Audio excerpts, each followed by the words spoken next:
Ano yan? Kasi parang sabi ni Papa ko, uwi na daw ako bukas, pinapuwi na ako. Bakit? Sa bahay. Ha? Pinapuwi na ako sa bahay. Bakit? Ano sa palagay niyo mga kababayan? Ibibigay na po ba natin? Ili-let go na po ba natin si Ate Tintin sa kahilingan ng tatay na pinapauwi na daw? Ako sa bahay. Bakit? Hindi ko pa. May check-up ka pa. Opo. Ano ba nangyayari sa tatay mo? Hinahanap ako. Sigurado ka na ganun lang yung purpose ng tatay mo? Kasi nagtataka ako sa sa nagiging attitude ni tatay mo nakaraang punta nila Sam, na bakit parang ayaw ka nilang samahan papunta sa check-up mo. Diba? Ano ba sinasabi ng tatay mo? Bakit nag-iiba yung Wala akong mag-alaga sa anak ko. Kaya pauwi na po ako. Masaya ako pag ganon. Pero ang pinoproblema ko kasi dito, hindi pa kasi tapos yung gamutan mo. Baka mamaya magka-problema pa uli. Diba? Hindi na po siguro yun. Ha? Hindi na po siguro. Hindi na, very good. Pero kausapin ko muna yung tatay mo para formality bago kita ibigay.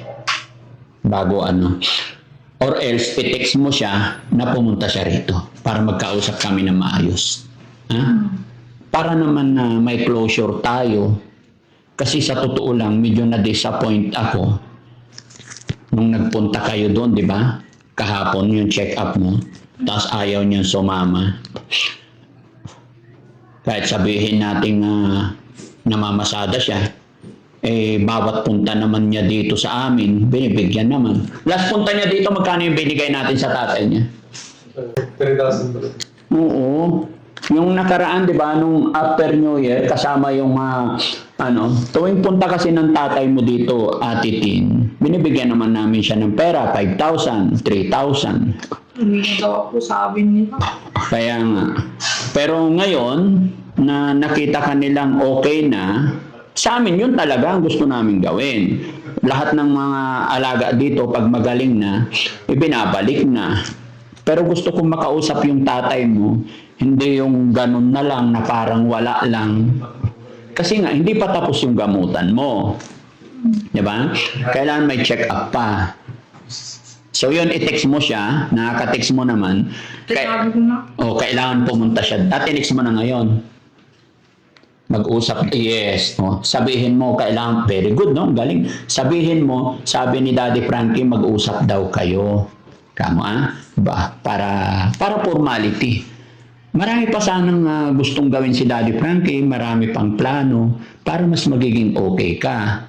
Kaya lang, gaya ng sinabi ko sa'yo, nagtataka lang ako nung pinapunta ko si Sam at saka si Kuya Rizky para ipa-check up ka.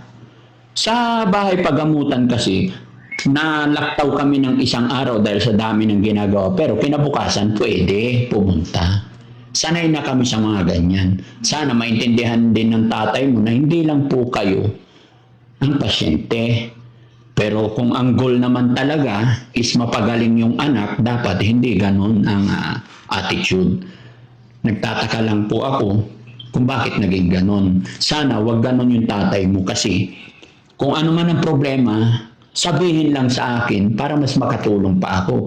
Hindi yung mag-iinarte or aartehan. Tapos nasabi pa ni Kuya Jesse noon, natatandaan mo din nung Christmas na pinasundo ko tatay mo at saka yung anak mo.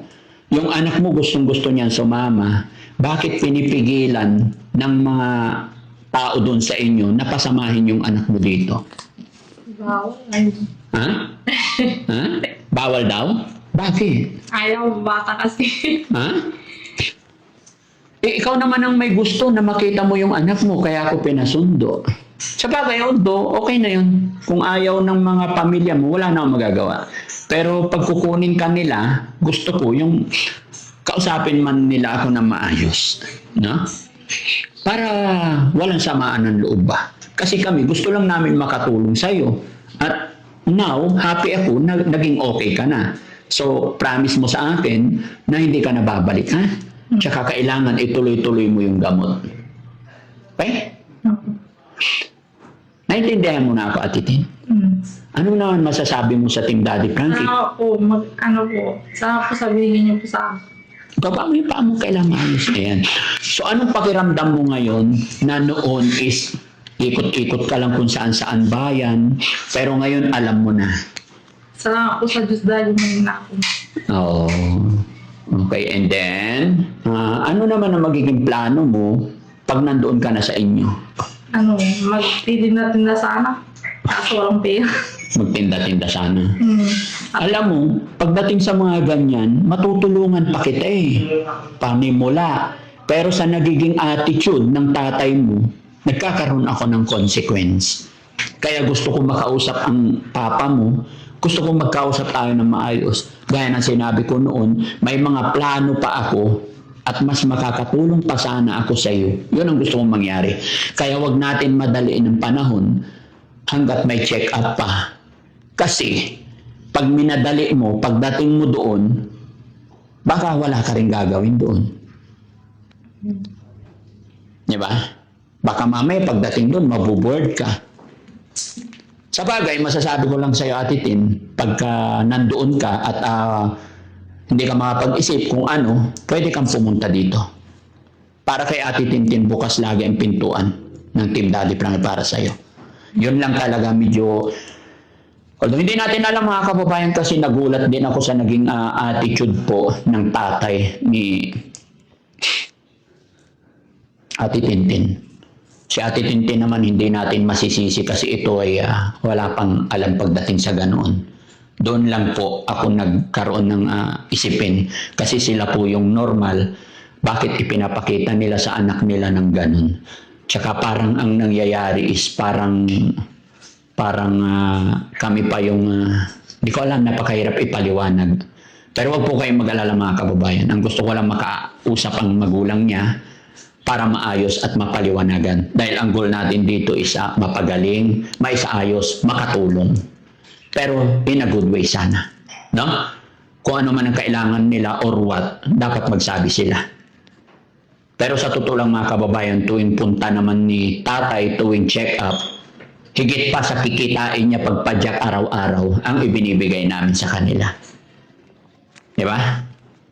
At yun, gusto ko lang maging maayos para mas makatulong pa kay Ate Tintin. Dahil pangit naman po na after ilang buwan nating sacrifice, pagtulong, is biglang mapunta sa wala. Kasi pag si Ate Tintin is napabayaan, malamang sa malamang.